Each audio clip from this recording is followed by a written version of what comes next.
आज मैं आप सबको एक राजा की कहानी बताऊंगी जो अपनी बेटी से विवाह करना चाहता था। एक कहानी है मायानगर की। मायानगर में एक राजा था और उसकी बहुत सारी प्रजा थी। राजा को पूरी राज्य वाले बहुत मानते थे और इज्जत करते थे और राजा भी अपने प्रजा का बहुत ख्याल रखता था।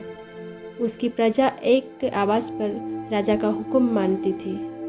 एक बार क्या होता है, राजा की पत्नी का देहांत हो जाता है और राजा अपनी पत्नी के सदमे में थोड़ा खोया रहता था और प्रजा पर कम ध्यान देने लगा।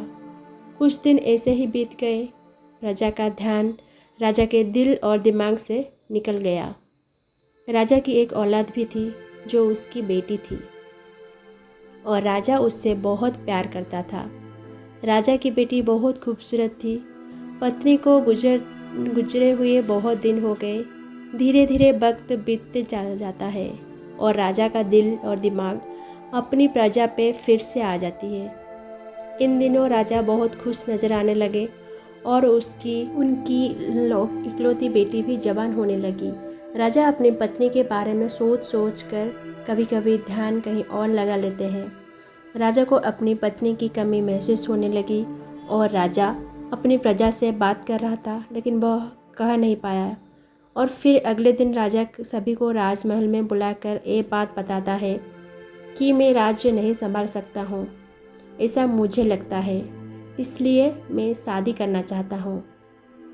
फिर प्रजा ये बात सुनकर हैरान रह जाती है कि राजा साहब विवाह करने के बात कर रहे हैं। फिर क्या होता है, प्रजा राजा साहब को बोलकर चली जाती है कि हम कल फिर आएंगे और तय करेंगे कि आप हमारी जिम्मेदारी के लिए विवाह कर लो। हम राज्य में जाके सबको ये बात बताते हैं। फिर प्रजा गांव में जाके ये बात सबसे करने लगती है कि राजा साहब शादी करना चाहते हैं और बोले हैं कि अगर मैं शादी नहीं करूँगा तो मैं राज्य भी नहीं चला पाऊँगा। फिर प्रजा ये फैसला करती है कि राजा ने जो निर्णय लिया है वो सही है, क्योंकि वो राजा है और हम प्रजा, हमें राजा की बात मान लेनी चाहिए।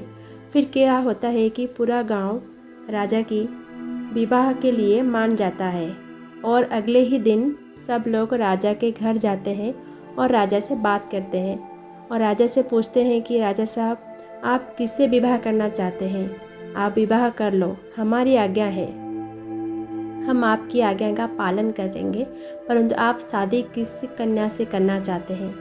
इतने में ये सब बातें सुनकर राजा खुश होता है अपने प्रजा से और बोलता है कि मैं जिससे विवाह करना चाहता हूँ वो कोई गांव की कन्या नहीं है, वो मेरी सगी बेटी है जो बहुत ही खूबसूरत है। मैं नहीं चाहता कि मेरी बेटी किसी और से विवाह करे और मैं पूरा राज्य अपनी बेटी के हाथ में दे दूँ।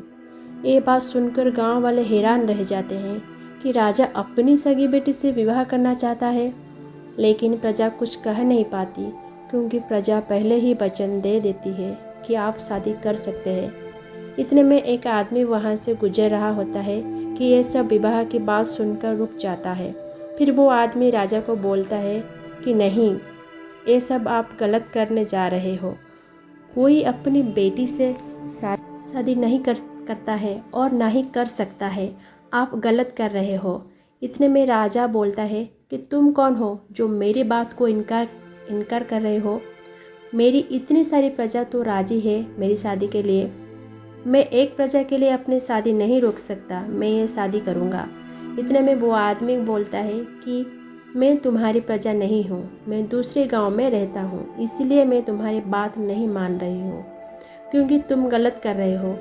इतना सब बोलने के बाद वो आदमी ऊपर वाले से बोलता है, ये मेरे मालिक, मुझे पैदा करने वाले, इन सबको अपना करिश्मा दिखा दे, ये लोग बहुत गलत कर रहे हैं।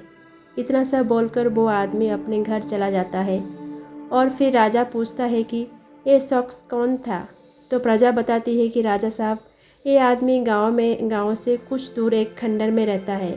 फिर राजा ये बात सुनकर बोलता है कि शाम हो चुकी है, सुबह बात करेंगे। सब लोग सो जाते हैं अपने घर जाकर।